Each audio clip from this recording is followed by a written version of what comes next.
Les warrants sont des titres émis en bourse par des établissements financiers. Cela veut dire qu'ils se négocient comme des actions sur les marchés. Mais la comparaison avec les actions s'arrête là, car il s'agit en fait de produits dérivés avec des caractéristiques très différentes. Un warrant donne à son acheteur le droit d'acheter ou de vendre un sous-jacent, c'est-à-dire un actif financier comme une action, un indice, une devise ou une matière première, à un prix fixé au départ. Un peu de vocabulaire. Si vous achetez un droit d'acheter, vous achetez un call warrant. Si vous achetez un droit de vendre, vous achetez un put warrant. Le cours auquel vous avez le droit d'acheter pour un call ou de vendre pour un put s'appelle le prix d'exercice ou le strike. La date d'échéance du warrant correspond à la date de fin de vie du warrant. À la différence d'une action classique, un warrant a une durée de vie définie dès l'émission du warrant. Les warrants qui peuvent être utilisés ou exercés à l'échéance s'appellent des warrants européens. Les warrants qui peuvent être exercés à tout moment entre aujourd'hui et l'échéance s'appellent des warrants américains. Le prix du warrant s'appelle la prime. À quoi servent ces warrants? Partons de l'hypothèse que vous anticipez une hausse d'actions, une action qui vaut actuellement 50 euros.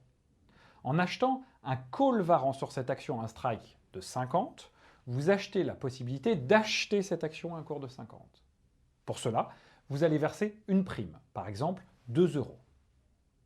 Si à l'échéance, l'action cote 60 euros, soit une hausse de 20% de l'action, votre warrant vous donne la possibilité d'acheter l'action à 50 alors qu'elle cote 60. Vous aurez donc gagné 10 euros.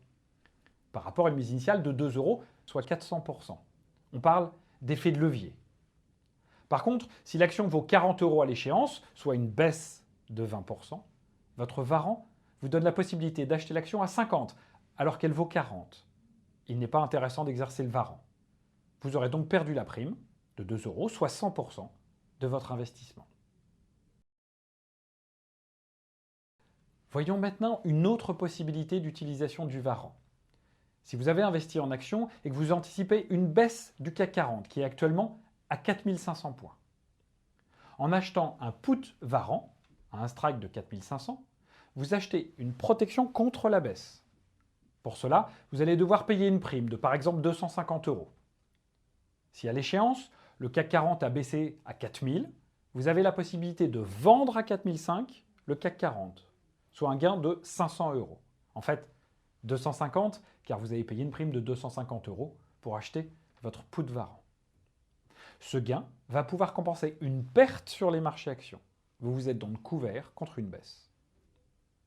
Par contre, si le CAC 40 a augmenté à 4007, le droit de vente à 4005, quelque chose qui est à 4007 sur le marché, n'est pas intéressant. Vous avez donc perdu votre investissement, mais profitez de la hausse du marché actions.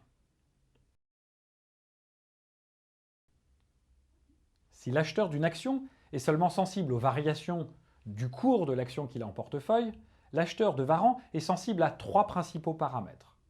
Les variations de l'action sous-jacente, comme on vient de le voir, mais aussi le temps, et ainsi que les variations de la volatilité implicite de l'action sous-jacente. La valeur des warrants est d'autant plus élevée que l'échéance est éloignée. Toute chose égale par ailleurs, la valeur du warrant va donc diminuer au fil du temps. Toute chose égale par ailleurs, la valeur du warrant augmente avec la hausse de la volatilité du sous-jacent et diminue avec la baisse de la volatilité. Cette évolution de la prime peut donc se faire même si la valeur du sous-jacent, de l'action par exemple, ne bouge pas. Les 3/4 des warrants émis sont sur des indices comme le CAC 40. Le reste est principalement sur des actions. Il existe aussi des warrants sur devises et matières premières, mais ceux-ci représentent moins de 5% du marché. Attention, les warrants sont réservés aux clients avertis puisqu'ils présentent un risque de perte élevé. En particulier, l'investisseur doit savoir que les warrants peuvent perdre toute leur valeur si le marché n'évolue pas dans le sens anticipé.